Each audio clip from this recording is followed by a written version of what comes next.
I still get chills thinking about that night because I am not entirely sure I survived all of it mentally.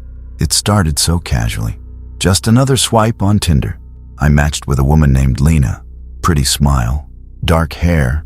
Her bio was almost empty, but something about her eyes in those photos made me stop. She looked familiar, but I could not place where from. We chatted for a few days. Normal stuff at first. She asked where I lived, what nights I was usually home. Questions that in hindsight should have bothered me, but at the time felt like small talk. We agreed to meet on a Friday. She insisted on coming over because she hated bars.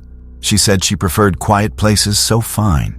I cleaned up my apartment, lit a candle, played music low. I was excited but nervous. While waiting, my chest felt weirdly tight. Maybe just anticipation. She texted she was on the way, so I turned off the music to hear the buzzer. My building hallway always sounded strange at night. The old pipes moaned and the floor creaked like something heavy walked there, even when no one was around. When the buzzer finally rang, I got a sudden drop in my stomach, like gravity slipped for a second. I opened the door, expecting her smile, but the hallway was empty. No footsteps, no fading perfume, just silence and the dim flicker of the stairway light. I waited a moment, then closed the door, thinking maybe she buzzed by accident. A few minutes later, she texted that she was stuck in traffic and would be late. I brushed off the weirdness. Around 10:15, she said she arrived. This time there was a knock instead of the buzzer. Quiet at first, then a second knock sharper. My heart sped up. I checked the peephole expecting to see her face, but all I saw was the top of someone's head. They were standing too close to the door, too close for me to see them properly. I hesitated. My breathing got shallow. I unlocked the door slowly and pulled it open. No one was there again. The hallway smelled like cold metal. That flickering light buzzed louder than usual. I leaned out looking both ways. Nothing. No footsteps going down the stairs. No door closing somewhere else. Just that thin, stale air pressing on me. The third message came almost immediately. "Can you let me in?" My fingers shook reading it, because my door was already open. I typed back saying I had opened it, but got no response. Minutes passed. I stood with one hand on the doorframe listening. That was when I heard it, breathing. Slow and wet sounding, not mine, coming from somewhere down the hall. It felt like it sat right behind my left ear, yet there was no one there. I closed the door fast and locked it. My pulse beat hard in my throat. I texted her asking where she was, and she just replied, "Outside." I did not check again. I just waited in the living room, staring at the window. The candle flame trembled, though there was no draft. My apartment felt smaller, like the walls had shifted in closer. That was only the beginning. I tried to distract myself with my phone, but every shadow in the apartment felt like it leaned toward me. I kept rereading her messages. The words looked different the more I stared at them.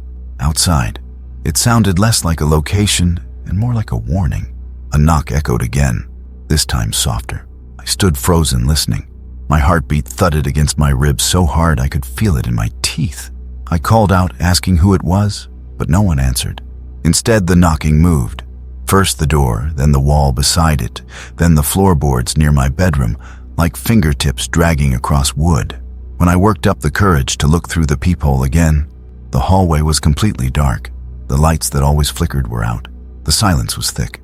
I could hear my own breathing echo inside the metal door. I closed my eyes and backed away. My phone buzzed again. "Let me in." I typed, shaking fingers, saying I was scared. Her reply came instantly. "I already am." The air turned cold, not like the AC kicking on, but like someone opened a freezer next to me. My candle sputtered and went out.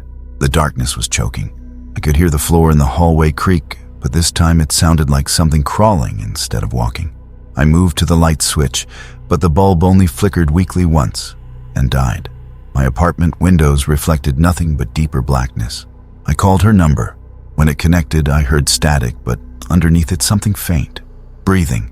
That same wet, slow breathing I heard before. I whispered hello, and the breathing sped up like whoever was on the line was getting excited. I hung up and threw my phone on the couch. My hands were ice cold. I wrapped myself in a blanket, trying to slow my heartbeat, but it only made the silence worse. I could hear whispers now. Not loud, but like someone speaking through cloth. I checked the front door again and froze. The handle was slowly turning. I watched it all the way down until it clicked. I felt the air shift. Something had crossed the threshold. I could not see anything, but I knew I wasn't alone. I backed away toward the kitchen. I could hear faint footsteps following me, soft but deliberate. My breathing got ragged. Tears blurred my eyes.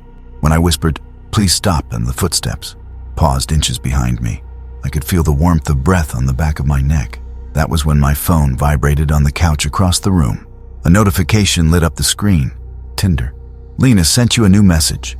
I strained to see through the dark and made out the text. "Do you like surprises?" The room felt like it tilted. A quiet laugh echoed from behind me, but there was no body casting a shadow. I ran for the bathroom and slammed the door. I locked it and slid to the floor, gasping for air. The bathroom light worked for some reason. I stared at myself in the mirror. My face looked pale and unfamiliar. I stayed there for what felt like an hour, listening to muffled movement outside. Sometimes scratching, sometimes footsteps, sometimes nothing, which was somehow worse. When the apartment finally fell silent, I cracked the door open. My living room was empty. No footprints, no sign anyone had been there. But my Tinder chat was open on the couch. A final message waited. "Thanks for letting me in." I barely slept that night. The next morning, the apartment looked normal, but my skin still crawled. The sunlight coming through the curtains made everything seem almost too bright, like it was trying too hard to convince me nothing happened. My phone lay on the floor where I dropped it. The app was still open. Lena's profile picture was gone. Her account had vanished like it never existed. I searched the hallway for footprints or any sign someone had been there, but there was nothing but dust and that faint metallic smell. My neighbor walked past and asked if I had trouble sleeping because they heard pacing in the hallway all night. I said no and went back inside, feeling nauseous. For days I jumped at every sound: the creak of the wood, the sigh of the pipes, a flicker in the corner of my eye. My heartbeat seemed permanently elevated, like my body was waiting for something to happen again. I deleted Tinder. I turned off notifications, but late at night I still felt watched. About a week later, my doorbell rang around midnight. I froze. Nobody visits that late.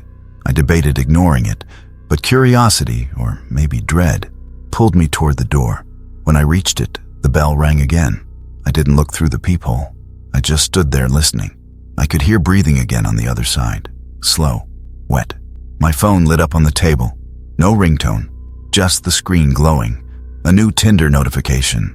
The app was deleted, but somehow a message still appeared. A text I never wanted to see again. "Let me in." I backed away slowly, keeping my eyes on the door. The handle twitched, not fully turning, just a small movement like someone testing it. I whispered to myself over and over that the door was locked, that I was alone, but I didn't believe it. I slept in the bathroom again, lights on, sitting with my back against the wall. Every few minutes I thought I heard footsteps outside the door. Sometimes I thought I saw a shadow move without its source. The next morning, everything was silent. My phone was dead even though it had been charged. The message disappeared when I turned it on again. No trace of the account, no chat history. I told myself it was stress, a prank, sleep paralysis, anything to make sense of it. Friends laughed when I mentioned it, so I stopped telling people. But sometimes when I close my eyes, I feel that breath on my neck again. I moved apartments eventually, far across town. New building, new locks, new number. But last week my phone buzzed with a text from an unknown number. Outside, I looked through the peephole and saw nothing. Just the hallway stretching empty, lights flickering faintly like something had just left or was about to arrive. I don't use dating apps anymore. I barely answer my door. And even now, as I write this, I keep glancing at the entrance. I swear I can hear the floor creaking right outside. Slow, getting closer. If it really was someone playing a joke, they never stopped. And if it wasn't someone, I don't think whoever or whatever matched with me on Tinder ever left. I just hope whoever reads this never gets a match with eyes that feel too familiar. Because sometimes opening the door is all they need. I still don't talk about this out loud because every time I do, my throat tightens like something is listening. But I need to get it out. It began on a night when loneliness hit harder than usual. I downloaded Tinder again after deleting it months before. I was bored, curious, maybe a little desperate for someone to talk to. Her name was Mara. No bio, just 2 photos. The first was a close-up of her face, pale skin, flat expression, eyes that didn't quite match the smile. The second was taken in a hallway I swear I recognized but couldn't place. I swiped right without thinking. We matched within seconds. She messaged first saying she lived nearby. Close enough to walk, she said. We talked a bit. She asked strange questions though. Things like, do you usually keep your lights on at night, and do you live alone? I brushed it off as quirky conversation. She insisted on coming over that night, even though it was late. I was hesitant, but agreed. The moment she said she was coming, the apartment felt different. The air got heavy. The fan in the living room made a soft, rattling noise like it was straining against something. I paced around waiting. The old building creaked under its own weight, and each sound made me flinch. At around 11, I heard footsteps in the hallway. Not hurried steps. Slow, deliberate ones that matched the thump of my pulse in my ears. I looked through the peephole, but the hallway light was flickering, making everything shudder in uneven shadows. Then a knock, soft but sharp enough to jolt me. I opened the door expecting to see her, but no one was there. The hallway smelled dusty and cold. I stepped out a little confused, then retreated inside. She texted me saying she was at my door, but I hadn't answered. My chest tightened. I stared at the message, then at the door. My breathing got shallow and rapid. I replied saying I opened it, but there was no one. She sent a smiling emoji and said, try again. I almost didn't, but something made me check once more. I put my eye to the peephole. This time I saw movement, but not clearly. It looked like someone standing too close to the wall just beyond the light. I couldn't see a face, just the side of a head turned slightly away. I backed up without opening the door. Something about how still that figure was bothered me. It didn't shift or fidget, just stood there like it was waiting for me to move first. Minutes passed. The footsteps began again, but instead of walking away, they got closer, right up to the door. I could hear breathing, slow, damp sounding. I froze and whispered hello. The breathing stopped. Suddenly my phone buzzed. A new Tinder message. I like it when you whisper. My stomach dropped. I turned the lock on the door and backed away into the living room. The lights flickered. Shadows stretched too far across the floor. I sat on the couch, gripping my knees, trying to calm down, but my heartbeat kept climbing, fast and uneven, like something was wrong inside me. That was only a few minutes ago. It's already getting stranger. I sat there on the couch, staring at the door like it might split open. The apartment was silent, except for the faint hum of the refrigerator and the occasional tick of the ceiling settling. But underneath those sounds was something else. A faint scrape, like fingernails brushing wood. I told myself it was the building shifting, but the sound circled the walls, first near the door, then near the hallway, then behind me. I turned slowly, but nothing was there. The air was cold enough to see my breath. Another message appeared on my phone. Can I come in now? I typed without thinking, just asking where she was. The reply came instantly. Inside. I looked around expecting someone in the room. Nothing moved, but the space felt wrong, like the corners were darker than they should be. I could feel my heartbeat pulse behind my eyes. The lights flickered once, then steadied. In that flicker, I swear I saw the silhouette of someone standing in the hall outside my bedroom. When the light came back, it was gone. I didn't want to look again. I didn't want to be right. My phone chimed again. I like your place. I tried calling a friend, but the signal kept dropping. Every time I tried dialing, the call cut off at the same second. That scraping sound returned, this time against the bedroom door. Slow, dragging. I stood up too fast and almost stumbled. My breathing was too loud, too uneven. I called out Mara's name, half hoping someone would answer so it would feel real and not like my brain unraveling. Silence filled the apartment. It felt thick, like the air had weight. I inched toward the hallway but hesitated when the bedroom door creaked open on its own. Just an inch, enough to see darkness inside. The scraping stopped. The quiet was worse than the noise. I backed away and bumped into something soft. I spun around, but there was nothing behind me, just empty floor. But the sensation lingered on my shoulder like fingers brushing me. My phone buzzed again. The message read, "Do you like surprises?" I dropped the phone. I didn't want to know what was coming next. The apartment lights dimmed as though something was draining them. I ran to the bathroom and slammed the door. I locked it and sat on the floor shaking. The light in there worked but flickered weakly. I pressed my ear to the door, trying to hear anything. I caught the sound of slow footsteps pacing outside the bathroom, each one deliberate. A soft breath followed it. My heart pounded so loud, I worried whoever was out there could hear it. Minutes passed, or hours. Time didn't make sense in that tiny room. Eventually, the footsteps faded. Everything went still. No messages, no scraping. Just that fading hum of electricity. I waited until I couldn't stand the tightness in my chest anymore. Then I opened the door a crack. The apartment looked empty. Too empty. Like it had been reset. My phone was on the floor by the couch screen, cracked slightly. The Tinder chat was open. A new message waited. "Thanks for letting me in." I felt sick. I closed the app, but it popped open again on its own. The screen flashed once, then turned black. I barely slept. And somehow, it wasn't over. The next few days were quiet, but the apartment didn't feel empty. Every so often, I'd hear something faint. A whisper behind me when I was alone. The sound of breathing when I turned off the lights. The floor creaked at night, like someone was pacing while I slept. I tried convincing myself it was paranoia, so I went out more. Visited friends, stayed out late, but coming home always filled me with dread. My keys shook in my hand as I unlocked the door each night. The silence inside felt watched. One evening, I returned to find my bedroom door open, even though I always kept it shut. The closet door inside was slightly ajar. Nothing was missing, but the air smelled like cold skin, that metallic hint before rain. I slept on the couch with all the lights on. A week passed before anything happened again. I was scrolling through my phone absent-mindedly when Tinder reinstalled itself. I swear I hadn't downloaded it. There was one notification, one new match. Mara. Her profile picture was different this time. A blurry shot of someone standing in a hallway. My hallway. The number on the door behind her was mine. My heart punched through my chest. I deleted the app again, turned off my phone, tried to breathe, tried to tell myself it was a glitch. But a few minutes later, I heard my door handle shift. Just a tiny click like someone testing it. I walked slowly toward the door, every step feeling heavier. I pressed my ear to it and heard breathing on the other side. Wet, slow, familiar. I whispered, "Go away," even though my voice trembled. The breathing stopped. Silence filled the hallway.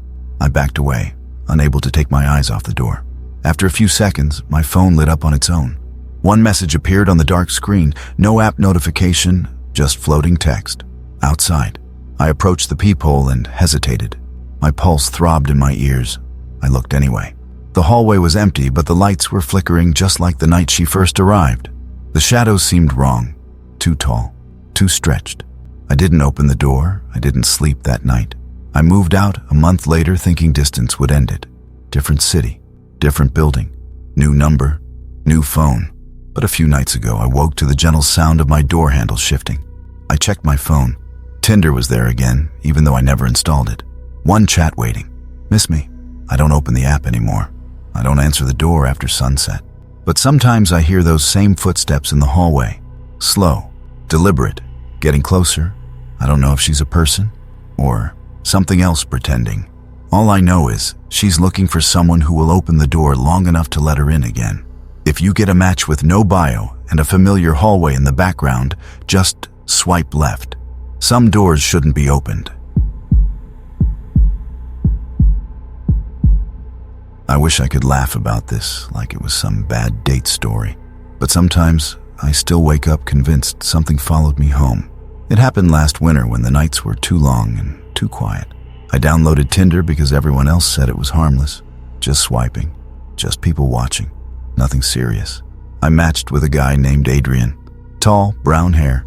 His photos looked almost too perfect, but he seemed normal when we chatted. He told me he lived close, and we joked about how small the city feels sometimes. After a week, he asked to come over to watch a movie. I hesitated but said yes. I just wanted company. I remember cleaning my tiny apartment and lighting a cheap candle that smelled like cinnamon. The hallway outside my door always felt a little eerie at night. The building was old, thin walls. Every footstep echoed like someone walking deeper than the floor should allow. Around 9, he messaged that he was downstairs. I buzzed him in and waited. I heard the front entrance slam and slow footsteps making their way up the stairwell. My pulse picked up, but it was excitement more than fear. He knocked once. Soft. I opened the door expecting a smile, but the hallway was empty.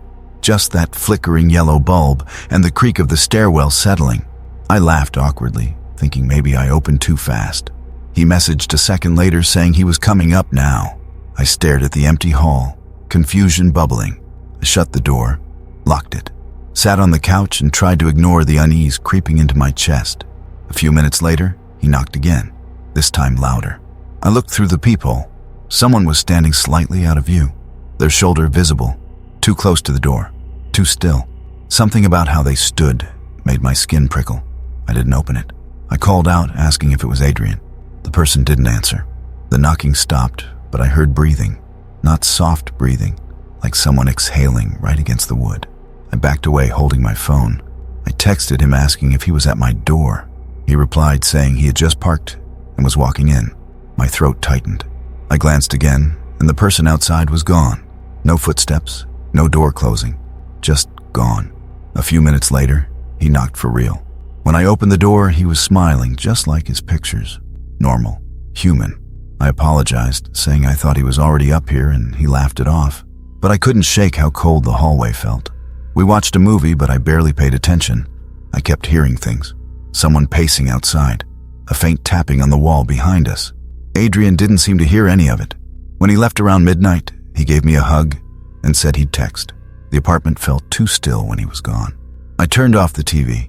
The candle had burned out, leaving a faint smoky smell.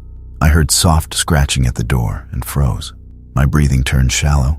The sound moved along the bottom of the door like something trying to find a way inside. I whispered, "Who's there?" and the scratching stopped instantly. I waited. My heart hammered in my ears. Nothing happened, so I finally went to bed. But sleep didn't come. I kept feeling like someone was standing just beyond the door. That was only the first night. The next day I tried convincing myself I imagined it. Maybe the building settling or a neighbor's pet scratching, but there was no pet in the building, and the sound was too deliberate. Still, I pushed it away. Adrian texted asking to come over again the following night. I said yes, even though part of me didn't want to be alone. When he arrived, everything felt normal. We ate leftovers and talked, but around 11, he suddenly got uncomfortable, kept glancing at the hallway, said he felt watched. I laughed it off, but deep down, I felt relief that someone else sensed it too. After he left, I locked everything and sat on the couch scrolling through Tinder. That's when I noticed a new message, not from Adrian, from a profile with no picture, no name, just a blank avatar and a single message. "I liked watching you." I closed the app thinking it was spam, but the tapping started again, this time on the living room wall. Soft, 3 taps, then silence, then 3 taps again. My chest tightened. I walked over and pressed my ear to the wall. Nothing.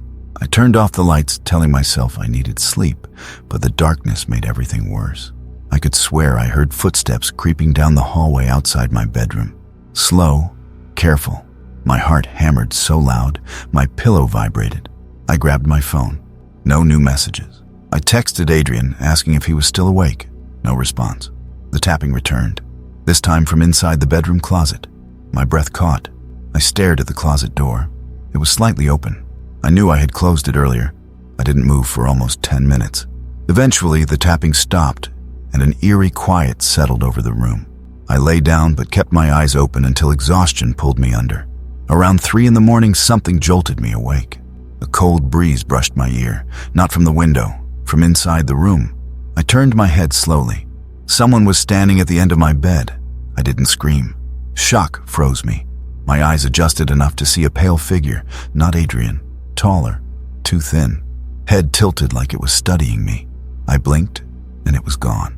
I turned on every light in the apartment and sat shaking until sunrise. I deleted Tinder. I blocked Adrian. I didn't leave my apartment for 2 days. But the worst happened when I finally reopened the app just to see if maybe I dreamt the messages. The blank profile was gone, but a new match appeared automatically. No name, just that same empty silhouette icon. The message read, "I'm still here." I shut the app and went to the door. The hallway was silent except a faint creak, like someone was shifting their weight against the wall outside. My hands trembled. I backed away and locked myself in the bathroom just like before. That's where I slept, sitting against the cold tile floor, listening.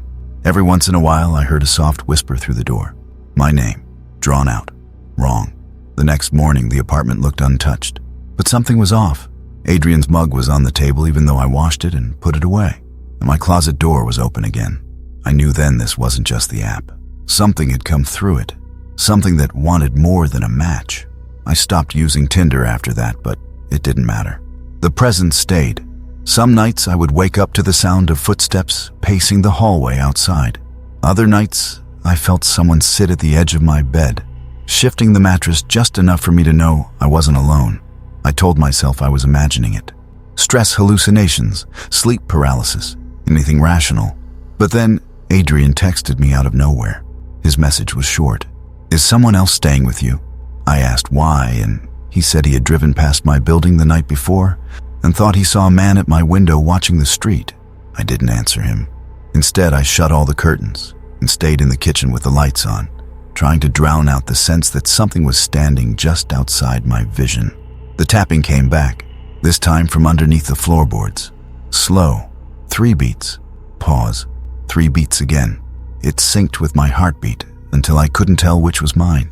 I packed a bag and left for a friend's place, thinking distance would help. But that night, as I lay on her futon in her living room, my phone lit up. No ringtone, no vibration, just a single notification from Tinder, even though the app wasn't installed anymore. "You didn't say goodbye." I turned the phone off completely. It turned itself back on. The same message appeared. I threw it across the room and buried my head under the blanket, praying for morning. When the sun came up, the phone was silent again. No messages, no app, like it had all been erased. I moved apartments a week later. Bigger place, better locks, new number. I told myself that whatever it was couldn't follow me here. And for a while things were quiet. But last night I woke to my doorbell ringing at 2 a.m. One long chime that echoed through the halls. I froze in bed listening. My new building is quiet. You can hear every footstep in the stairwell. But after the bell rang, I didn't hear anything. No elevator, no stairs, just silence. I checked the peephole and found the hallway empty. But as I backed away, my phone lit up on the counter behind me. A Tinder notification. No profile picture, no name. Nice place? I shut off the screen, locked myself in the bedroom, and lay awake listening to the faintest sound of breathing drifting through the crack under the door, like someone leaning close, waiting. I don't know if it was something I matched with or something pretending. Maybe loneliness is enough to invite it in. All I know is that some doors don't stay closed once you open them. Sometimes I still hear that tapping. 3 knocks. Pause. 3 again. And every time my phone lights up with an unknown notification, I'm afraid to read it. Because what if it never left? What if it's just waiting for me to swipe right again? I still hear the knock sometimes. Soft, patient, like it knows I'm listening. It started 6 months ago when I matched with someone on Tinder. Her name was Lila. At least that's what the profile said. Pretty, but in an ordinary way. Brown hair, shy smile, nothing that stood out. I wasn't even that interested. But we matched late at night when I couldn't sleep, and she messaged first. She didn't flirt. She asked strange questions instead. Do you live alone? Do you like silence? Do you ever feel watched at night? I thought she was being darkly playful. I joked back, but she didn't laugh. All she said was good and asked for my address so she could send something. I refused, of course, but she ghosted me after that. No unmatch, no block, just silence. I thought nothing of it until 3 days later. That was the first night I heard the knock. It was around 2 a.m. I was scrolling, half asleep, when I heard 3 taps at my door. Not loud, almost polite. I froze. Nobody visits me at that hour. I live in an apartment hallway that echoes if anyone walks by. But this knock was soft enough that it felt like someone was leaning close. I waited, holding my breath. No footsteps, no creak, just stillness. I tried to laugh it off. Maybe the neighbors, maybe air pressure shifting the wood. But the longer I sat there, the heavier the silence became. My heartbeat thudded in my ears. It felt like someone was on the other side, listening. I didn't sleep that night. The next day, I checked the hallway camera. Nothing. No one near my door. I told myself it was just my imagination, stress, caffeine, something easy to blame. But it happened again the next night. Same time, same knock, 3 taps. I didn't move this time. I stayed in bed, eyes wide open, staring at the dark ceiling. My breathing sounded too loud, like I was giving myself away. I remember thinking if I stayed still enough, whoever or whatever was there would go away. It did, but not fast. I could swear I heard breathing. Right outside, slow, uneven. I never opened the door. On the third night, I turned off all my lights and sat in the living room, waiting. I don't even know why. Curiosity, maybe, or fear pretending to be courage. My phone screen glow was the only light. I kept checking Tinder, scrolling back to Lila's profile like I'd find an answer in her photos. But her profile didn't exist anymore. This time, I felt the vibration through the floor. I whispered hello without meaning to, and instantly regretted it. The breathing outside the door stopped, like I'd startled it. Something brushed the door, not a knock, a drag. Fingernails, maybe. I didn't sleep for 2 days. I finally told a friend, not the full story, just that someone might be messing with me. He laughed it off, said I was spiraling from isolation. He suggested maybe I matched with someone unstable and they got obsessed. I shrugged it off. But that night, his words stuck in my head. Obsessed? Watching? Waiting? I kept my lights on. I left the TV playing static just so the apartment wouldn't feel so quiet. But around 3 a.m., the static flickered. The screen dimmed for half a second. The air felt heavier. My heart started pounding, like my body already knew what was coming. 3 taps. This time I whispered, "Stop," without thinking. The tapping stopped. For a second I hoped it was over. Then came a slower sound, like knuckles sliding across wood. A scrape down the surface of my door, almost gentle. My throat tightened. Something was different now. It wasn't just knocking to be let in. It was feeling the boundary between us. The next morning, I asked management to check the hallway cameras again. The guy pulled it up, scrubbing through footage with bored eyes. He paused around 2:58, then frowned. There was nothing. No one. No shadow. Just an empty hallway. But at 3, the camera glitched. A full second of black screen. He shrugged. I felt sick. That night I tried something stupid. I spoke through the door. I said, "I don't know who you are. Please stop." Silence. Then light footsteps. Right across the other side of the door. Not walking away. Just pacing. Left to right. Right to left. Slow. Barely there. That was the first time I cried out of fear as an adult. The next days blurred. I barely ate. I jumped at the sound of notifications. I deleted Tinder but kept checking to see if the app would somehow reinstall or her profile would return. I started hearing things even when it wasn't 3 a.m. A creak in the hallway that sounded too close. A whisper near the vents. At night, I felt watched, even with the curtains drawn. Then came the message. It was Saturday, around 11 p.m., when my phone buzzed with an unknown number. The preview said just one sentence. "You never opened the door." I stared at it until my vision blurred. My fingers shook as I deleted the message without replying. But another arrived instantly. I waited. The breathing sound came back then. Not from the hallway this time. From the inside walls. Like someone leaning close, exhaling through the drywall. The room suddenly felt too small. The air too warm. I backed into the kitchen, whispering, "Please leave me alone," over and over. My whole body wouldn't stop trembling. The knocks didn't happen at the door that night. They came from inside the apartment. 3 taps on the bedroom closet. I don't remember walking toward the closet. It felt like my body moved on its own, pulled by a dread heavier than gravity. The apartment was unnervingly quiet. No traffic outside. No hum of the fridge. Just my heartbeat thundering in my ears. The closet door was slightly open. Not enough to see anything, just enough to suggest something could slip through. I stood there, staring, afraid to breathe too loudly. I whispered hello before I could stop myself. For a moment, nothing happened. Then I heard it, the faintest shift of fabric, a slow inhale from somewhere inside the dark space. My chest seized up. I stumbled backward, nearly tripping over the coffee table. That tiny gap felt like a mouth waiting to open wider. I didn't open the closet. I couldn't. I ran to the door instead, fumbling the lock with shaking hands. I didn't care if something was on the other side anymore. I just needed out. I yanked the door open and bolted into the hallway barefoot. It was empty, dead silent. I didn't even take the elevator. I sprinted down the stairs and didn't stop until I was in the parking lot, bent over, gasping. I sat in my car until sunrise, engine off, windows fogging. When I finally went back upstairs, the apartment door was wide open. I swear I had shut it behind me. Inside, nothing seemed disturbed, except for one thing. The closet door was closed, too neatly closed. I packed a bag immediately and stayed with my friend for almost 2 weeks. He joked about me running from ghosts, but every night I heard faint tapping in the walls. Never loud, never urgent, just reminding me it was there. When I finally went back to my apartment, I expected something dramatic waiting. But no, everything was ordinary. Dusty, quiet, almost. On my kitchen table was a phone I'd never seen before. Cheap, like something you'd buy prepaid. It was turned off. There was a note under it.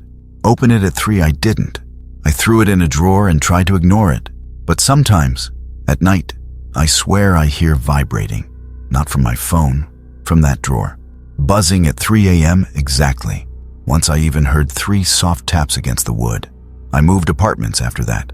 No forwarding address, new number, new life. But 2 nights ago, my new phone buzzed at 3 a.m. Unknown number, I found you. There was a knock afterward. 3 taps. Closer this time. Not on the door. On the wall behind my bed. I don't know if it followed me or if it never needed to. Maybe it was always just waiting for me to listen. I keep wondering whether I should answer it one night. Whether opening the door would stop this or make it worse. All I know is every night now, I fall asleep listening for the knock, waiting for breath that isn't mine. Sometimes, I think I hear someone pacing. Sometimes, I think they're already inside. And sometimes, when it's very quiet, I swear a voice whispers from just behind me, "You should have opened it." Page 1. I still check the locks on my windows every night before I go to bed. It has become a ritual, a necessity to keep my heart rate down long enough to sleep. It has been 6 months since I deleted my account, but sometimes, in the dead silence of 3 a.m., I swear I can still hear the distinctive notification sound coming from the empty space on my nightstand. It started on a Tuesday. I was bored, lonely, and doing that mindless thumb workout we all do. Swipe left, swipe left, swipe left. Then, a pause. Her profile was simple. The name just said, Maya, age 24. There was only one photo. It was grainy, like it had been taken with an old phone in low light. It showed a girl standing in front of a mirror. But the flash flared so bright against the glass that it obscured her face. All I could make out was long dark hair and a pale blue dress. I swiped right. It was an instant match. Usually I wait a bit before messaging, trying not to look desperate. But the bubble popped up immediately. Come over. That was it. No greeting, no small talk, just 2 words and an address sent a second later. The location was only 3 miles away. My brain told me this was a bad idea. It screamed that this was a bot, a scam, or a setup to get my kidneys harvested. But my ego told me otherwise. I was lonely, and the spontaneity felt exciting. It felt like an adventure. I typed back, "Right now?" We haven't even talked. The typing indicator waved for a long time. Then, a single message. "The door is unlocked." I should have unlatched, thrown my phone on the couch, and watched TV. I know that now, but curiosity is a heavy thing. I grabbed my keys and headed out to my car. The drive was short, but felt longer because of the rain. It was that misty, annoying drizzle that your wipers just smear across the glass. The address led me to the older part of town, an area filled with houses built in the 70s that had slowly fallen into disrepair. The streetlights here were yellow and dim, buzzing loudly enough to be heard over the hum of my engine. I pulled up to the house. It was a single-story ranch with peeling white paint. The driveway was empty. No lights were on inside. The windows looked like black, hollow eyes staring back at me. I killed the engine. The silence of the neighborhood rushed in, heavy and oppressive. No crickets, no distant traffic, just the ticking of my cooling engine and the sound of my own breath. I looked at my phone. The screen was the only source of light in the car. I sent one more message. "I'm outside. It looks dark." She read it instantly. "Come in." My stomach tightened. A primal instinct, the kind our ancestors used to avoid predators, pricked at the back of my neck. But I opened the car door anyway. The wet pavement crunched under my boots as I walked up the driveway. The air smelled metallic, like copper and wet soil. I reached the front door. It was solid wood, weather-beaten and scratched. I raised my hand to knock, but my knuckles never made contact. Just as my fist moved forward, The door creaked. It drifted inward a few inches, revealing a slice of absolute darkness inside. She wasn't lying. It was unlocked. "Maya?" I called out. My voice sounded too loud, too shaky. No answer. Just the house settling, the wood groaning under the weight of the night. I pushed the door open wider and stepped onto the threshold. The air inside was freezing. Not just cool, but cold, like walking into a meat locker. I fumbled for the light switch on the wall, clicking it up and down. Nothing happened. The power was out. I pulled my phone out and turned on the flashlight. The beam cut through the dusty air, illuminating a hallway that stretched into the back of the house. The floorboards were bare. There was no furniture, no pictures on the walls, just dust bunnies and the faint, distinct smell of something rotting, sweet and sickly. My phone buzzed in my hand, making me jump. I nearly dropped it. I looked down at the screen, my heart hammering against my ribs. It was a message from Maya. "Don't use the light. It hurts my eyes." I should have turned around. I should have turned the flashlight back on, blinded whoever or whatever was in there, and sprinted to my car. But I didn't. There is a strange paralysis that takes over when you are terrified. A need to not escalate the situation, to be polite even when every alarm bell in your brain is ringing. I thumbed the flashlight button off. The darkness was immediate and heavy. It felt like a physical weight pressing against my eyes. The only illumination came from the faint, sickly glow of the street lamp filtering through the dirty front window behind me. But that light didn't reach the hallway. I was standing in a void. I stood perfectly still, straining to hear anything. The silence was louder than the noise had been.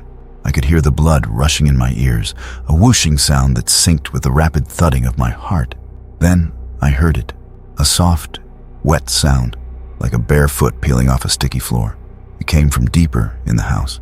"Maya?" I whispered.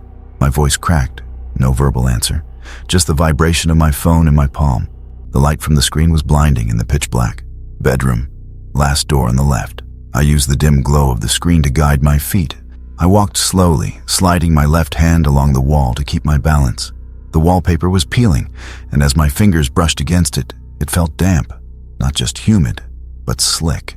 I wiped my hand on my jeans, a shiver chasing its way down my spine. The hallway seemed to stretch longer than the house should have allowed. With every step, the temperature dropped another degree. I could see my breath now, puffing in small gray clouds illuminated by the phone screen. The smell of rot grew stronger, transforming from a vague mustiness into something sharp and pungent. It smelled like old garbage and copper. I reached the end of the hall. The last door on the left was slightly ajar. I hesitated. My thumb hovered over the flashlight button again. I wanted to see.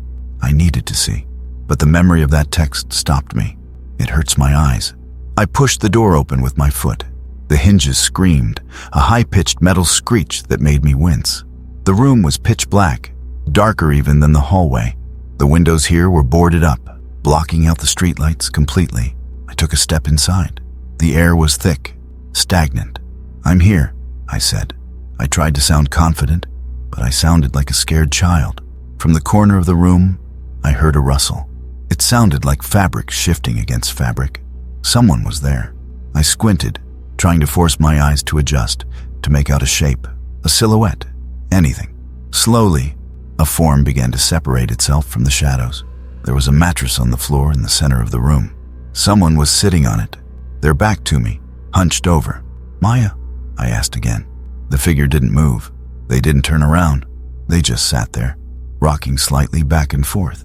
The silence stretched on for 10 seconds, 20. Then the phone in my hand buzzed. I looked down, closer. I swallowed hard. My throat felt like sandpaper. I took one step toward the mattress, then another. I was only a few feet away now. I could hear breathing, but it wasn't the soft, rhythmic breathing of a nervous girl. It was ragged, wet. It sounded like there was fluid in her lungs. I reached out a hand, trembling. "Are you okay?" My phone buzzed again, but this time, the sound didn't just come from my hand. Simultaneously, a screen lit up on the mattress, right next to the figure. It buzzed in perfect unison with mine. The harsh white light from the phone on the bed illuminated the figure's hand resting next to it. I froze. My breath caught in my throat. The hand wasn't pale. It wasn't soft. It was gray, and the fingernails were missing. I didn't scream. I think my brain simply refused to process the signal. I stared at that gray, withered hand resting on the dirty mattress. It looked like wax that had been left in the sun and then frozen. It was stiff, curled, dead. The phone on the mattress buzzed again, lighting up the room for a fraction of a second. In that strobe light flash, I saw the figure shift. It wasn't a smooth motion. It was a jerky, mechanical snap. The torso twisted toward me with the sound of dry leather cracking. I saw the face, or what was left of it. The jaw was slack, hanging open at an unnatural angle, and the eyes were sunken so deep into the skull, they were just shadows. My phone vibrated in my hand. I didn't want to look, but my eyes darted down automatically. "Do you like her?" The message didn't come from Maya. It came from a blocked number. The realization hit me like a physical blow to the chest. The person, the thing on the bed, wasn't typing. She had been dead for a long time. Someone else was here. Someone else was watching me stare at her. The darkness of the room suddenly felt crowded. I heard a floorboard creak, not from the bed, from the corner of the room directly behind me. Adrenaline finally overrode the shock. I didn't turn around to see who was there. I spun on my heel and bolted. I slammed into the doorframe, my shoulder exploding with pain, but I didn't slow down.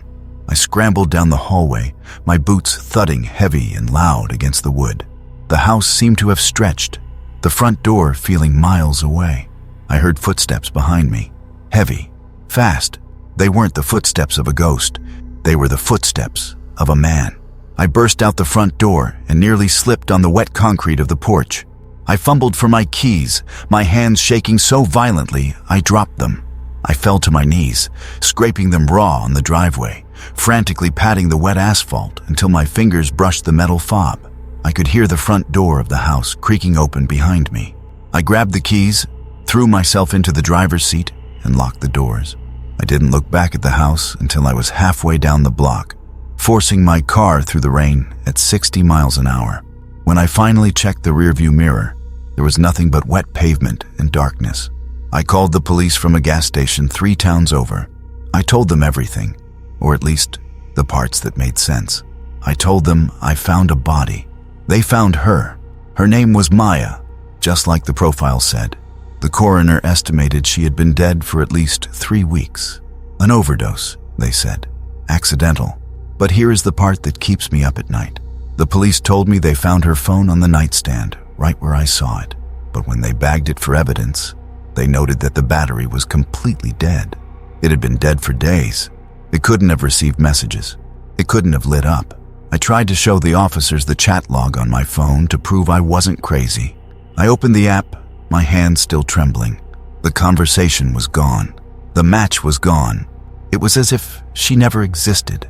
The only proof I have is a screenshot I took of her profile when I first matched with her, the one I sent to my friend as a joke about her blurry photo. I looked at that photo again last night, zooming in on the dark reflection in the mirror behind her. I always thought the flash obscured her face because of the angle. But when I brightened the image on my computer, I realized the glare wasn't from a camera flash. It was a reflection of a window. And standing in that window, looking in at her, was a face. It was me. But the photo was taken 3 weeks before I ever swiped right. I know exactly where my phone is right now, and that's the problem. It's in a drawer, wrapped in a kitchen towel, under a stack of old magazines. I still check on it sometimes, just to make sure the screen isn't lit up. This happened about 8 months ago, back when I used those apps purely out of habit. You know how it is. Swiping on the couch late at night, a little dopamine hit with every match. I matched with a guy named Marcus. His photos were fine, maybe a little grainy, but his profile was empty. No bio, no interests listed. He was only 1 mile away. I messaged him first, a simple, "Hey." The reply was immediate. "Hey back. Nice candle you've got there." I paused. I looked over at my coffee table. I had lit a cheap vanilla candle maybe 30 minutes before. It was a brand new one I hadn't used before. I remember thinking, weird coincidence. Maybe the photo in his profile is old, and it has a candle in the background. But I checked again. No candle in his photos. I typed, "How did you know I have a candle lit?" He didn't type back. Instead, he sent a voice note. I tapped the play button. The recording was only 3 seconds long. It wasn't him talking. It was the sound of a very faint, distant siren, followed by a sudden, sharp, static hiss. Right before the hiss, I heard a sound that chilled me. The unmistakable creak of the floorboard just outside my apartment door. My blood turned to ice. My heartbeat spiked, feeling like a frantic hummingbird trapped in my ribcage. I live on the 3rd floor of an old building. The building is quiet, and I know the sound of my neighbor's footsteps. This sound was different, closer. I jumped up, moving silently across the carpet toward my entryway.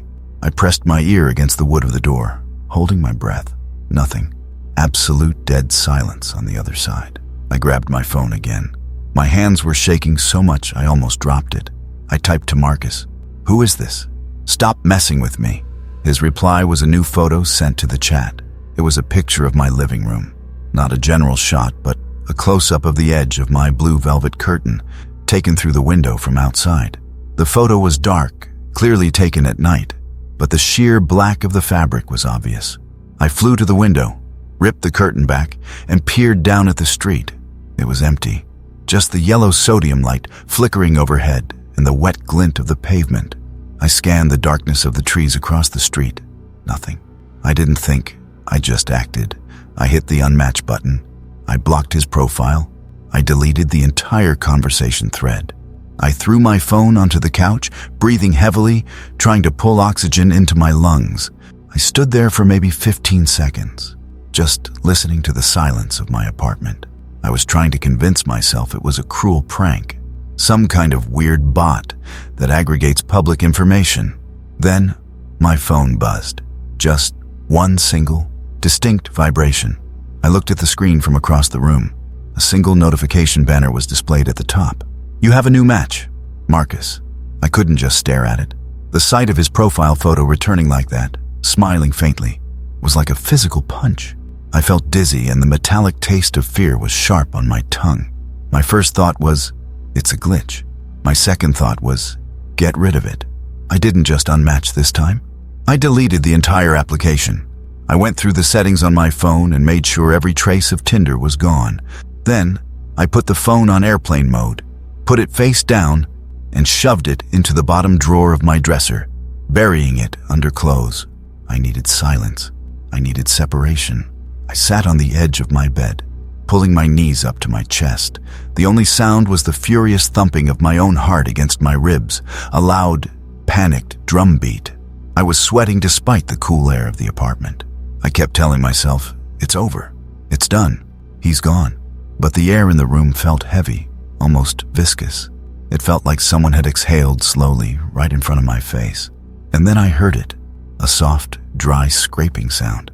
It was coming from the hallway just outside my bedroom door. My breathing seized up completely. I held it, straining my ears. The scraping sound came again, subtle like fingernails dragging across painted wood. It was definitely moving, dragging slowly closer. I didn't move a muscle. My eyes darted around the room, searching the shadows for a shape, a shadow, anything. My mind raced, trying to rationalize it. Old pipes, the furnace kicking on. But the sound was too deliberate, too rhythmic. The scraping stopped right outside the bedroom door. Then I heard a new sound, quiet and insistent, coming from the dresser.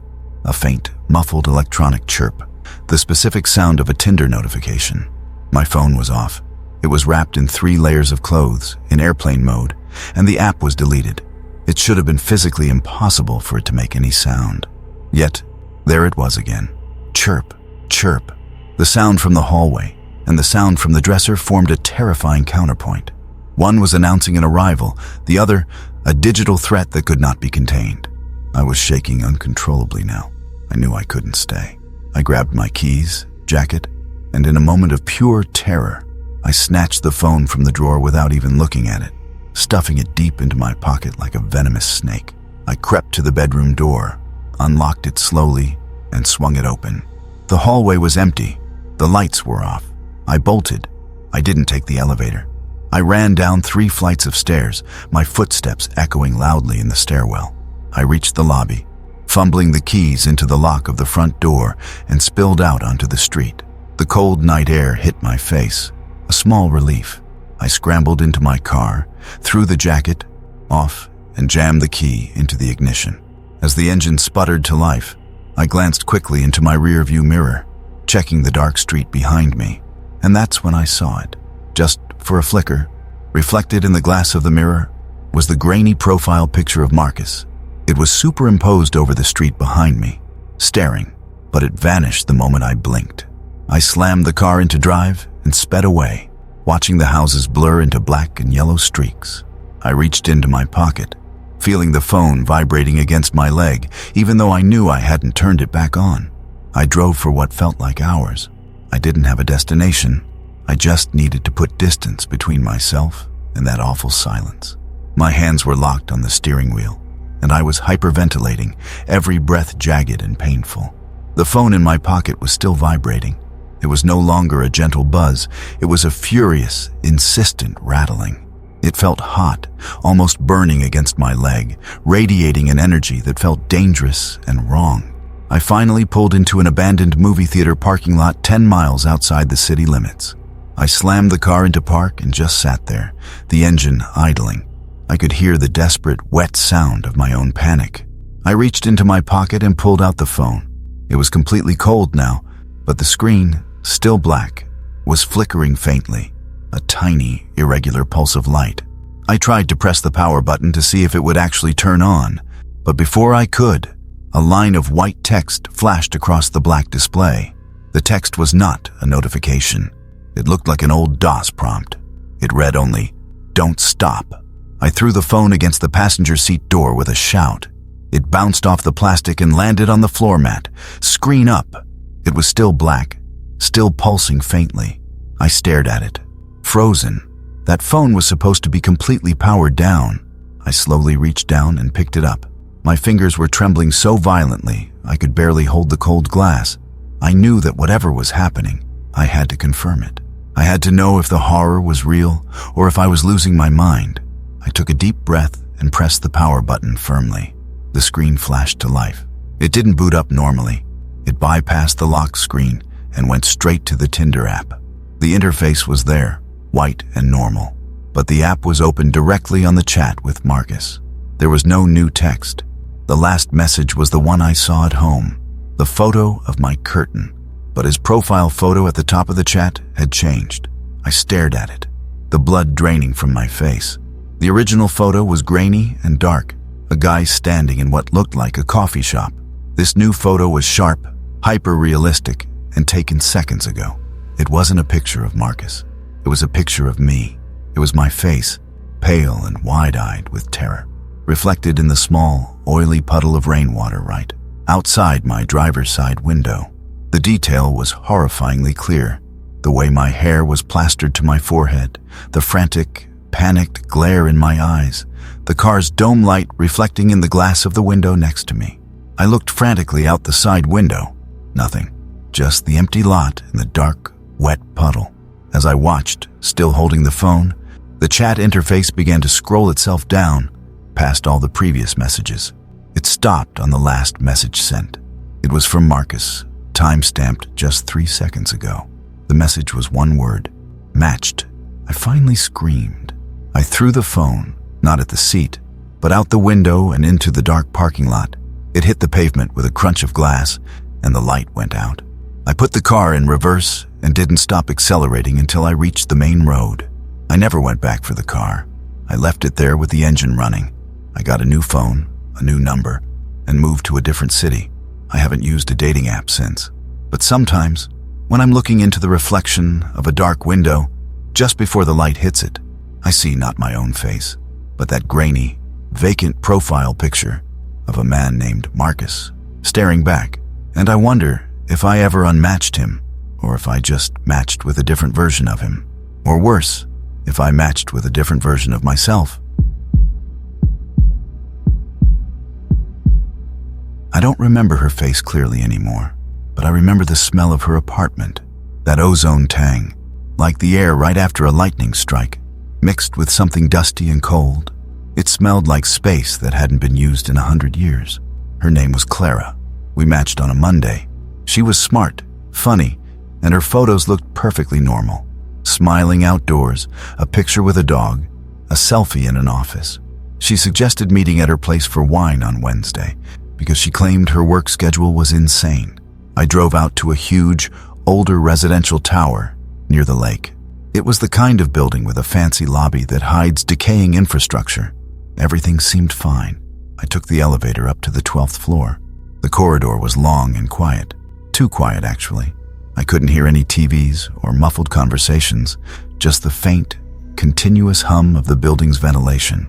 Her apartment was 12B. When she opened the door, she was warm and welcoming, just like her texts. But the moment I stepped inside, the atmosphere shifted. The place was large, but almost surgically bare. White walls, white carpet, and one single gray sofa in the middle of the living room. It wasn't minimalist. It was empty. It was missing the clutter of life. No books, no mail, no charging cables, no shoes by the door. "Sorry about the state of the place," she said, smiling brightly. "I just moved in last month, still unpacking." But there were no boxes. She led me to the sofa. The temperature inside was noticeably cooler than the hallway, and I noticed the air conditioner wasn't running. I remember feeling a low vibration through the sofa cushions, like a heavy truck was idling somewhere nearby, though I couldn't hear an engine. "I'll grab the wine," she said, and walked toward a short hallway that led to the kitchen. I was left alone in the absolute silence. I could hear the strange sound of my own clothes rustling as I shifted on the sofa. My heart, which had been relaxed moments before, started to pick up pace, a low, steady thrum of uneasiness. To distract myself, I looked around. The only object of interest in the entire living room was a single framed picture hanging on the wall across from me. It was a photograph, large and dark, but I couldn't make out the subject. It was too far away and the light was too dim. As I stared at the dark photograph, I realized that the low vibration I felt wasn't uniform. It was erratic, like a skipping record, making the hairs on my arms stand up. And Clara was still not back. It had been at least 3 minutes. I pulled out my phone, not to text, but just for the comfort of the screen light. I waited another 4 minutes. My patience frayed into a thin wire of panic. 7 minutes is too long to grab a bottle of wine from the refrigerator, especially in a sparse apartment like this. I slid off the sofa. The low, erratic vibration stopped the moment my weight left the cushions, replaced by an unnerving, high-frequency hum that seemed to be coming from inside the walls. The white carpet felt strangely coarse under my boots. I walked over to the dark photograph on the wall. Up close, I could finally see it. It wasn't an abstract painting. It was a photograph of a hallway, utterly devoid of color, smeared and blurred as if the camera had been violently shaken during the exposure. It was impossible to tell if the image was intentionally abstract or if it was simply a record of something moving too fast for the eye. My pulse was racing, thumping a heavy rhythm against the silence of the room. I walked toward the kitchen hallway. It felt colder here. The air wasn't just cold, it was dry, sucking the moisture from my sinuses. I reached the kitchen. It was small and brightly lit by a panel in the ceiling, a stark contrast to the dim living room. 2 crystal glasses and an uncorked bottle of cheap red wine sat ready on the counter. No Clara. "Clara?" I called out, trying to keep my voice steady. It sounded thin and hollow in the sharp acoustics of the room. No answer. I scanned the walls. There was a small, white utility door set slightly apart from the cabinets, secured by a heavy, chrome bolt lock. It wasn't the kind of lock you'd put on a pantry. It looked like a lock meant to keep something contained. And from behind that door, I heard the sound. It was a slow, repeating drip. It was too slow for a leaking faucet. It was deliberate. I pressed my ear to the cold wood of the door, and the sound became clearer. It wasn't water. It was wet, organic, like something thick and viscous falling onto metal. And beneath the dripping, I caught the faintest sound of breathing. It wasn't Clara's easy breathing. It was choked and gasping, like someone submerged just below the surface of water. My anxiety tightened into a cold knot in my chest. I reached for the bolt, but my fingers were too slick with cold sweat. I backed away, my eyes wide, desperately trying to find another exit or another explanation. Why would she be locked in there? Why would she leave the wine out? I turned quickly back toward the living room, ready to grab my jacket and run out the front door. Clara was standing exactly where I had last seen her, just at the edge of the living room carpet. She was smiling, holding the 2 wine glasses I had seen on the counter, perfectly balanced. "Sorry about that," she said, her voice completely normal, cheerful. The corkscrew was sticky, but something was terribly wrong. I realized that the living room wasn't dim anymore. The light was pale yellow and flickering slightly, like an old fluorescent tube struggling to stay lit. And Clara was standing in that flickering light, looking exactly as she did 7 minutes ago, holding the wine. I knew with absolute certainty that she had not moved. But her shadow, sharp and black, was stretched impossibly, long and still across the white carpet, pointing straight toward the bolted door in the kitchen. My mouth went dry. My mind reeled. The flickering light, the static shadow, the impossible stillness. My heart hammered against my ribs like a trapped bird.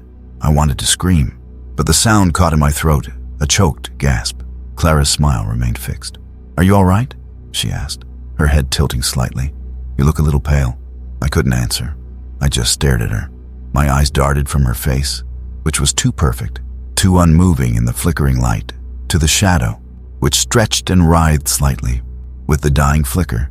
Then I heard it again, the wet, deliberate drip, drip, drip from behind the bolted door in the kitchen, closer and more insistent now.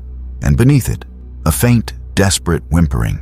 The vibration started again, rising from the floor, through my boots, up my legs, and into my skull. A buzzing that made my teeth ache.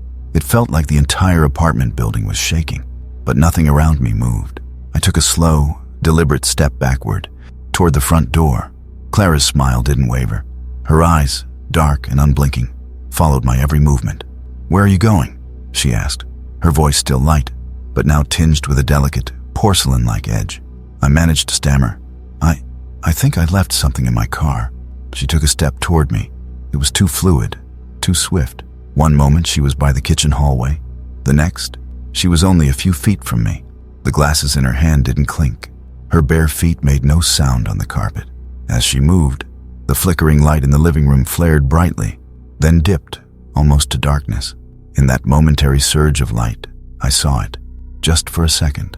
Reflected in her eyes, in the dark pupils, was not my own terrified face, but the blurred, smeared image of the hallway from the photograph on the wall. And in that image, I saw a figure, hunched and contorted, scrambling toward me with unnatural speed. I spun around and sprinted for the front door. My hand slapped against the cold metal doorknob. It was locked, not just locked, but stuck. I twisted it, pulled it, rattled it, but it wouldn't budge. Behind me, Clara laughed. It was a high-pitched, delicate sound, like tiny glass chimes. "You don't want to leave," she cooed. We just matched. The dripping from the kitchen was now a frantic gurgle, followed by a wet thud. The whimpering turned into a single, drawn-out groan. The vibration intensified, shaking my teeth loose in my gums. I finally managed to rip the door open. I didn't care if I was breaking it. I stumbled out into the hallway, gasping for air, leaning against the wall. The humming of the building was gone. The quiet hum of the ventilation system was gone. All I heard was the sound of my own ragged breath and the heavy clunk of the apartment door closing behind me. Looked back. The door was shut. I could see the number 12B clearly. I stared at it for a long moment, my chest heaving. Then, from behind the closed door of apartment 12B, I heard a faint, familiar sound. It was the soft, muffled, electronic chirp. The sound of a new Tinder notification. I didn't wait.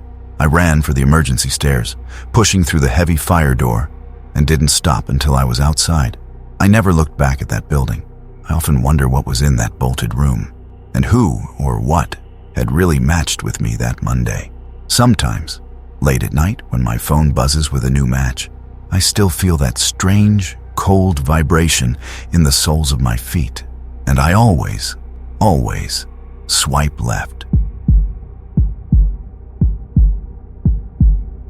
The only thing worse than being stalked is realizing the stalker knows you better than you know yourself. This all started a few weeks ago, but the feeling of utter cold violation still hasn't left me. I matched with a guy named Elias. His profile was academic, lots of books and libraries in his photos. He seemed intelligent, the kind of boring safe you look for when you're tired of drama. We agreed to meet for coffee that Thursday. The date was fine, a little stiff, but nothing outwardly creepy. We talked about books and politics. But two things he said burrowed under my skin and started to breed panic. The first happened when we were waiting in line. He turned to me and said, "Your profile photo is really great. The one with the old red door. It has great lighting." I felt a sudden, cold prickle on the back of my neck. I was wearing a black hoodie and standing next to a stack of sugar packets, and I hadn't changed my main profile photo in 3 months. The photo I was using was a wide shot of me standing by a lake, all gray and blue water. I looked down at my phone later in my lap to check the app and confirm I wasn't crazy. Lake, no red door. I mentioned it casually. "Oh, that red door picture is ancient. I changed it forever ago." Elias just smiled slowly, almost pityingly. "You should change it back. It suits you better." The second instance happened right before we left. We were shaking hands goodbye, and he held my hand just a little too long. He ran his thumb lightly over the back of my left hand, right near the base of my index finger. He leaned in close, his voice dropping to a low, intimate whisper that I could barely hear over the coffee shop noise. "That faded little scar there, that must have been a nasty cut years ago." My breathing hitched. "I have a small, almost invisible white line on that exact spot from where I sliced my hand open on a broken window pane when I was 8. I never wear gloves, and it's always just been there, hidden in the creases of my skin. It's not something you'd notice unless you were dissecting my hand. It was the kind of detail you forget about your own body." I pulled my hand away quickly, muttering an excuse. I don't think I even said goodbye properly. I just stumbled out of the coffee shop and walked back to my apartment. I immediately went to the app. I didn't even care about being rude. I unmatched Elias and then blocked him completely. I didn't want him to ever see my profile again. I sat on my couch, trying to slow my frantic pulse. I was telling myself it was just a coincidence. Maybe I'd posted that red door photo somewhere else. Maybe he had just guessed about the scar. I was trying to rationalize the feeling of heavy, suffocating surveillance. Then my phone buzzed. It wasn't the Tinder app. It was a notification from my bank, a simple monthly statement alert. But the small, circular profile photo that accompanied the notification on my screen wasn't my bank's usual logo. It was a small, grainy image of Elias's face, smiling that slow, unsettling smile. I couldn't handle the bank notification. I deleted the Tinder app again, this time confirming the removal with the root directory on my phone, even though I barely knew what I was doing. I felt a desperate need to scrub the phone clean of any trace of Elias or the conversation. I checked my other apps. Everything looked normal, but the damage was done. The sense of digital contamination had spread. I kept expecting his face to pop up, replacing the profile photos of my friends on social media or replacing the icons for news alerts. My mind kept circling back to the red door photo. I had spent hours searching my cloud storage and old hard drives, trying to find the original image just to prove it existed, but I couldn't. It was like a manufactured memory. I went back to the Tinder website on my laptop, just to check if my profile still existed somewhere on their server, hoping to permanently delete my account. I shouldn't have been able to access anything, since I had deleted the app, but somehow the site loaded, and there it was, my profile. And the main photo wasn't the lake. Nick, it was the red door photo. It looked grainy, exactly as I remembered it from years ago, only the timestamp beneath it said, active now. My real profile, the one I had taken months ago, was simply gone. I sat there, staring at the screen, my hands slick with sweat, my breathing becoming shallow and fast. Elias hadn't just stalked me. He had somehow reached into my past and rewritten my online identity. He was seeing a version of me that didn't currently exist. I slammed the laptop shut. The sudden silence was jarring, amplifying the frantic rhythm of my heart. I pulled the curtains shut, plunging the living room into heavy twilight. I walked to the center of the room, convinced that if I stood still enough, the terror would stop. That's when I heard it. A faint, dry sound, like whispering paper, drifting from the heating vent near the ceiling. It was too low to be discernible, but it was there, repeating, almost like a sigh. I moved closer to the vent, straining my ears, holding my breath until my lungs ached. The whisper coalesced, just for a moment, into two clear, dry words. "It suits you." Elias's words, the exact phrase he used at the coffee shop. I bolted for my phone, overriding the primal urge to throw it out the window. I needed a connection to reality, someone to hear this. I scrolled through my contacts and hit the call button for my friend, Sarah. The call connected almost instantly. I could hear the initial click of the line, followed by the faint, static hum of a successful connection. "Sarah, are you there?" I demanded, my voice tight and thin. Before she could answer, the line erupted in a sharp burst of static, followed by a repetitive, mechanical click. It was the unmistakable sound of a camera shutter snapping rapidly, 4 times. And then, the line went dead. I looked at the phone screen. The call had ended, but where the call log should have been, there was an image filling the screen. It was my old profile picture, the red door photo, but with a new detail. A small, dark figure was visible in the distance, partially obscured by the frame of the door. I stared at the image on my phone, my mind numb with fear. The figure in the distance of the red door photo was undeniably Elias. He was standing there, just beyond the threshold of the old, weathered red door, watching me. He was wearing the same dark jacket from our coffee date. The photo was ancient, taken years ago, but he was there, in it, looking at me. I dropped the phone. It clattered to the floor, the screen cracking in a spiderweb pattern, but it stayed lit, displaying that horrifying image. The whisper from the vent returned, louder now, a dry rustling that sounded like someone shuffling old photographs. My entire body was trembling. Every muscle felt stiff, locked in place. I could hear my own breathing, ragged and uneven, echoing in the sudden silence of the apartment. The air was thick, heavy, pressing down on me. I forced myself to look around the room. The shadows in the corners seemed deeper, almost alive. The flickering light from the cracked phone screen on the floor was the only source of light. And then I heard it, a faint, almost imperceptible scratching sound. It was coming from the walls, not from one specific spot, but everywhere, like thousands of tiny insects scuttling behind the plaster. It grew louder, a chorus of dry, chitinous whispers. I stumbled backward, bumping into my bookcase. A stack of old photo albums tumbled to the floor with a dull thud. I didn't even notice. My eyes were fixed on the walls. The scratching intensified, forming a rhythmic pattern. It sounded like an old record skipping, a distorted, repetitive beat.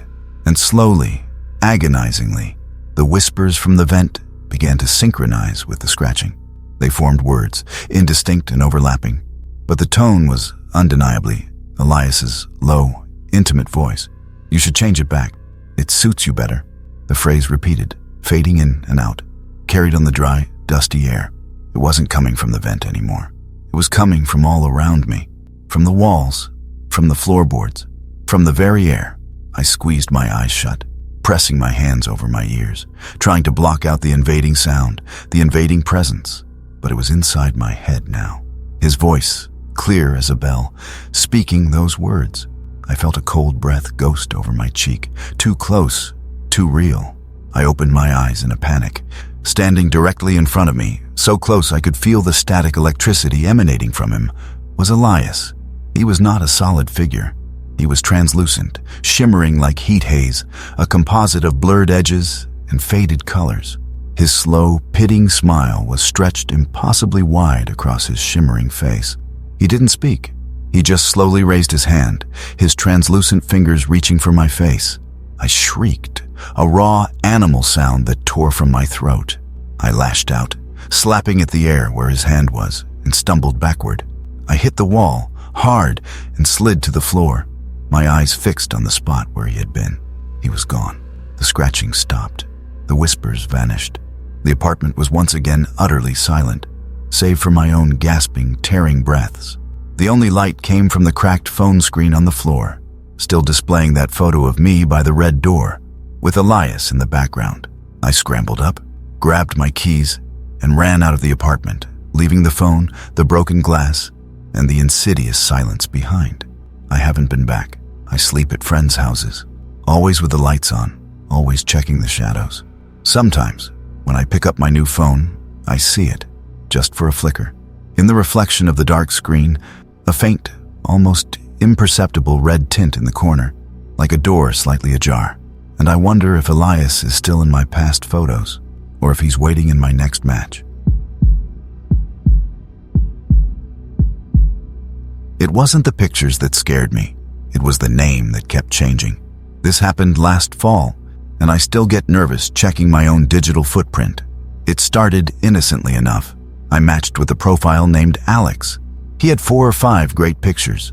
Hiking in the mountains, a photo with a really happy-looking golden retriever, and a nice selfie taken against a bright blue sky. Everything about the profile screamed stable and normal. We messaged for a couple of days. The conversation was easy and flowed well. He was funny and attentive. We agreed to meet up at a quiet bar downtown on Friday night.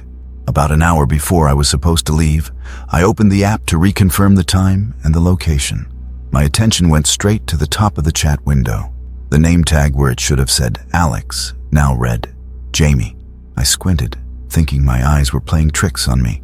I closed the app, reopened it, and checked the profile page directly. The photos, the hiking shot, the dog, the blue sky selfie, were all exactly the same. The face was clearly Alex, but the name was Jamie, and the age was listed as 23, which was 2 years younger than Alex had been. I typed out a message asking what was up, but then I erased it. I figured it had to be a glitch, maybe an old account that got merged, or someone using a shared profile. It was strange, but not alarming enough to cancel a date I had been looking forward to. I dismissed it, grabbing my jacket and keys. When I arrived at the bar, I was looking for the guy from the pictures. Tall, dark hair, strong jawline. But sitting alone at a high-top table, scanning the room nervously, was a completely different person. This person was shorter, with fair hair, and wore glasses. They were perfectly pleasant looking, but they were absolutely not the man in the pictures. They caught my eye and immediately waved, smiling broadly.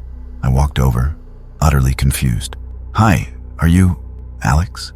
I asked, feeling ridiculous. "Oh, hi," they replied, standing up. "No, I'm Jamie. It's great to finally meet you." "Jamie?" I frowned. "But your photos." Jamie laughed, a nervous, high-pitched sound. "Yeah, I know. I should really update those. That was a little while ago. Those photos were taken when I was living in Colorado." I glanced back at my phone, discreetly opening the app again. The profile was still open. The name was Jamie, and the photos were still the strong, dark-haired man named Alex. I sat down, forcing a smile, and the feeling of unease settled over me like a cold, wet sheet. I tried to focus on the conversation, but my attention kept drifting to the phone. The person across from me, Jamie, was perfectly nice, but I couldn't shake the feeling that I was talking to an imposter or that I had been catfished in the strangest possible way. The bar was loud, and the low chatter combined with the slightly too bright overhead lights was starting to make me feel dizzy. My heartbeat was accelerating, thumping slowly and heavily against my ribs. I knew something was wrong. I couldn't handle the dissonance. I knew those profile photos. They were sharp, vibrant, and belonged to Alex. The person sitting across from me was Jamie, and he was describing a hiking trip in Colorado that the Alex in the pictures had clearly taken. I excused myself quickly. I practically ran to the bar restroom and locked myself into a small stall. I needed to see the profile again, to prove that the bar's terrible lighting was distorting the name, or that I was hallucinating. I opened the app, bracing myself. The chat loaded slowly, the little pulsing dots taking agonizing seconds to resolve. When the profile finally appeared, the name was still Jamie, but the pictures had changed. The photos were still in the same order: the main profile picture, the dog picture, the selfie, but the subject was now Jamie. The handsome, dark-haired Alex was gone, replaced by a slightly blurred, strangely flat image of Jamie's fair hair and glasses. The quality was terrible, like the images had been captured with a webcam from 2005. The hiking photo looked like Jamie had been pasted awkwardly onto the mountain background. The photo of the golden retriever was now a slightly out-of-focus shot of Jamie staring blankly at a small, sad-looking terrier. My breath caught in my throat. This wasn't a glitch. This wasn't catfishing. The profile was actively, physically transforming while I watched. My heart slammed against my ribs, hard and fast, a chaotic rhythm of pure terror. I splashed cold water on my face and forced myself to unlock the stall door. I had to get out. I had to leave immediately. When I returned to the table, Jamie was still staring at the menu. The amber light of the bar seemed to shimmer around his head. The noise of the surrounding conversations had faded, replaced by a dull, heavy drone that made the inside of my head feel hollow. Jamie looked up, but his focus seemed distant, as if he were looking through me rather than at me. "I think I'll order the IPA," he said, speaking slowly, deliberately. "It has a really strong hop profile." He had said that exact sentence verbatim 5 minutes earlier. My anxiety tightened into a suffocating coil. I tried to sound casual, but my voice shook. "Jamie, I need to ask you something about the profile pictures." He put the menu down, folding his hands on the table. He leaned in, and his unblinking eyes, magnified slightly by his glasses, were unsettlingly bright under the bar light. "They're old," he whispered. His voice was oddly flat now, losing its earlier nervous inflection. "I have to update them slowly, you know.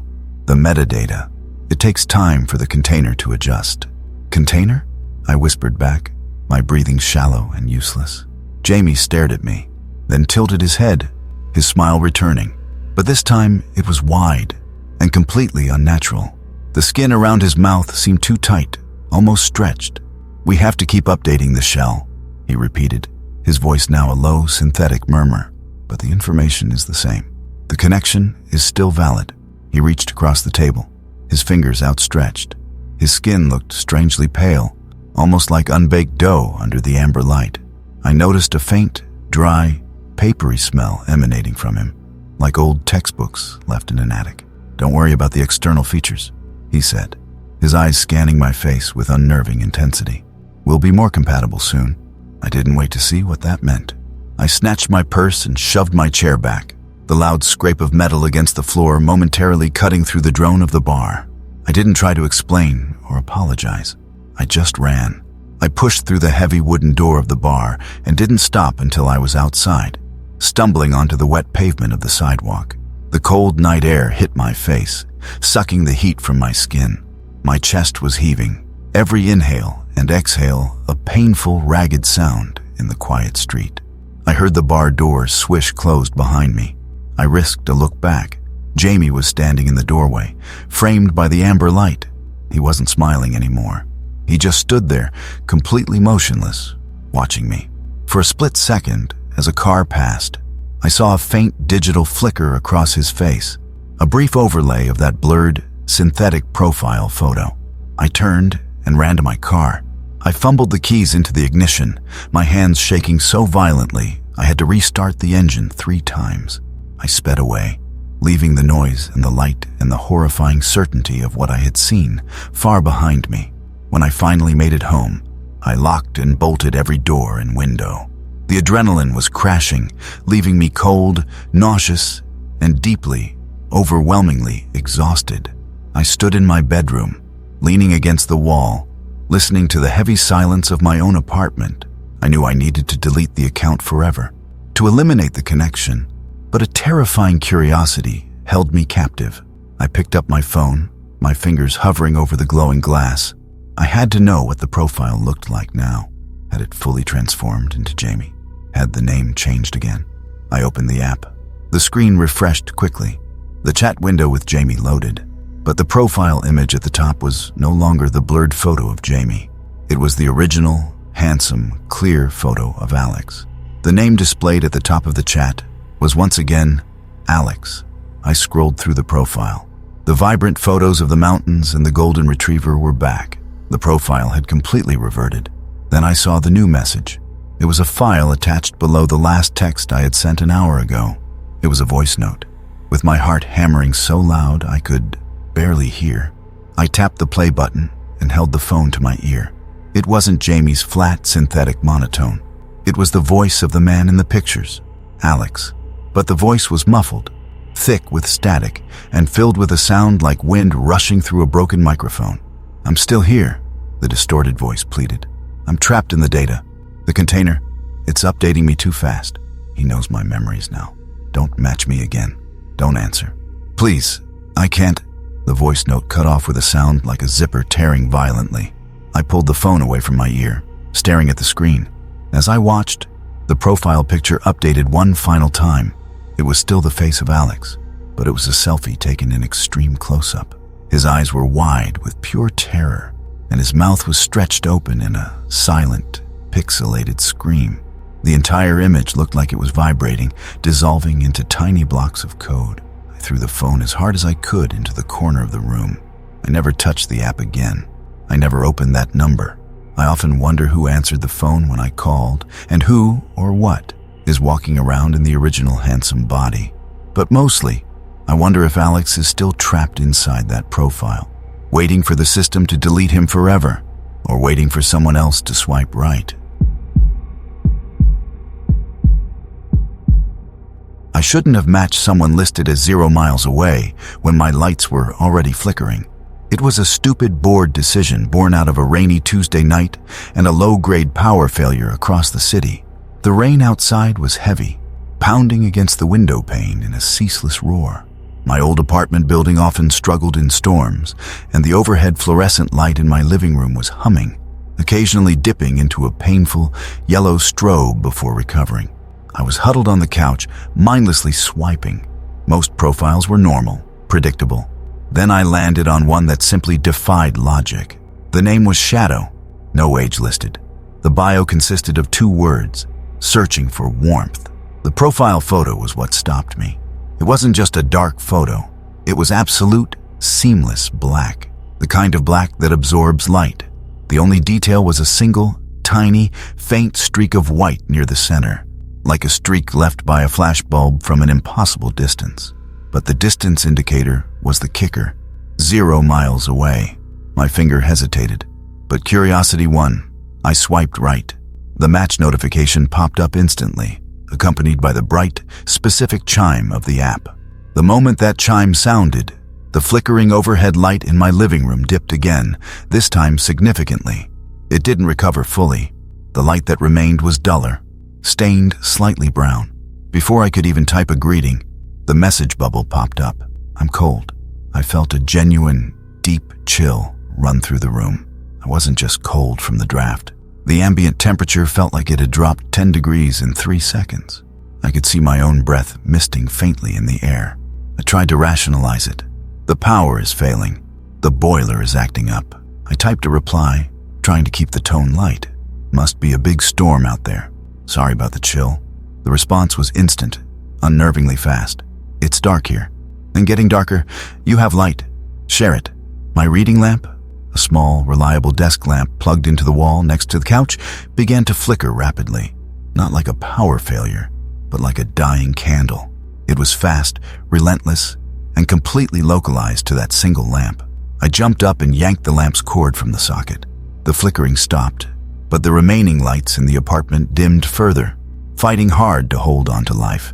The hum coming from the overhead fluorescent grew louder, a strained, high-pitched whine.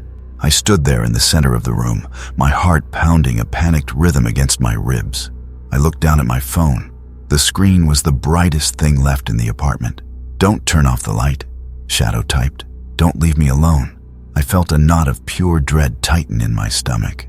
The phone was a lifeline, but it also felt like a direct conduit to whatever was out there, 0 miles away. I needed to break the connection. I mashed the unmatch button. Nothing happened. The screen froze for a moment, then refreshed, showing the chat window with Shadow. Still open, still waiting. "Don't try to leave me." Another message popped up instantly. "It only makes it colder." The faint mist of my breath in the air grew thicker, visible with every exhale. My teeth began to chatter, not from the cold, but from the fear that was now a palpable presence in the room. The apartment was growing colder, much colder, to the point where my skin felt raw and exposed. A new sound began to permeate the heavy silence, a faint, rustling whisper. It seemed to come from everywhere at once, a dry, papery sound, like leaves skittering across a bare floor. It swirled around me, indistinct and unsettling. I clutched the phone in my hand, my knuckles white. The light from its screen was struggling, flickering now like a faulty bulb. The battery indicator at the top of the screen had plunged from 80% to 15% in a matter of seconds. I tried to call someone, anyone. My fingers fumbled with the screen, but the app was locked in place. I couldn't navigate away from the chat with Shadow. I couldn't even close the app. The whispering grew louder, closer. It sounded like it was coming from the space behind my eyelids. I heard my name, whispered so faintly I almost dismissed it as my imagination. "Liam," my name, spoken in that dry, rustling voice, filled the room. The overhead fluorescent light gave a final, desperate pop and went completely dark, plunging the apartment into near absolute blackness. The only remaining light was the dying flicker of my phone screen. I could no longer see my breath. The air around me was too opaque, too dark. I could smell something now, a sharp, metallic odor like ozone and old blood, mixed with the damp scent of rain. I heard a slow, deliberate creak from the hallway, just outside my living room door.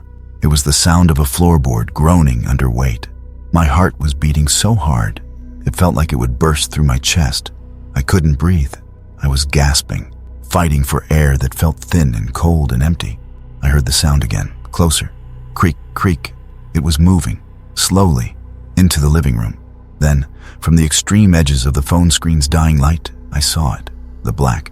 It wasn't the darkness of the unlit room. It was a darker black, an absence of light that was deeper than shadow, like a hole torn in reality.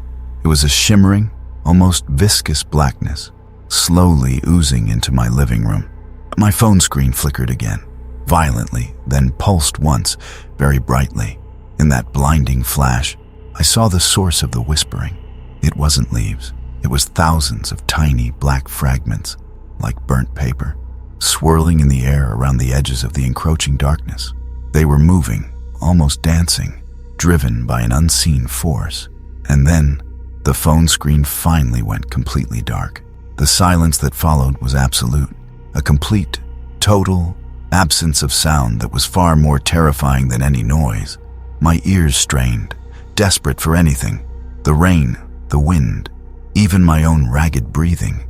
But there was nothing, just the ringing in my ears, a high-pitched whine that felt like it was tearing through my skull. The cold was no longer just a physical sensation. It was an invading force. It seeped into my bones, into my very core, making me feel brittle and fragile. I couldn't move.